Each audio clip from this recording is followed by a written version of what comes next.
கர்த்தர் இஸ்ரவேல் மக்களை எகிப்திலிருந்து பார்வோனிடமிருந்து மீட்டு வரும்பொழுது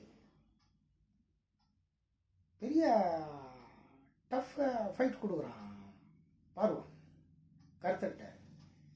கர்த்தரும் தம்முடைய வல்லமையை அவனுக்கு காண்பிக்கும்படியாகவும் தான் ஒருவனே தேவன் என்று அவனுக்கு உணர்த்தும்படியாகவும் கர்த்தரும் பலவித வாதைகளால் 1 by 1 பலவித வாதைகளால் எகிப்தையும் பார்வோனையும் வாதிக்கிறார். 1, மோசே கோலினால் நதியின் தண்ணீரை அடிக்க தண்ணீர் இரத்தமாகிறது. 2, எகிப்தின் எல்லை சுற்றிலும் உள்ளிலும் தவளைகளால் வாதிக்கிறார். 3, பூமியின் புழுதியை கோலால் அடிக்க பூமி முழுவதும் புழுதி பேன்களாக மாறியலாம். 4, வண்டுகளால் வாதித்தார். 5, கொள்ளை நோய்களை மிருகங்களிடம் அனுப்பினார். 6, தூசியின் சாம்பல்கள் எரி கொப்பளங்களாகி கொப்பளங்கள் வந்தனவாம். 7, மனிதர்கள் மேல் கொள்ளை நோய்.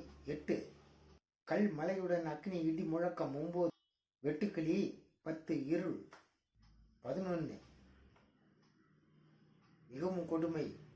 முதற்பேரானவை அனைத்தும் சாவு. மனிதர்கள் முதற்கொண்டு மிருகங்கள் வரைக்கும் முதற்பேரான அனைத்தும் சாவு.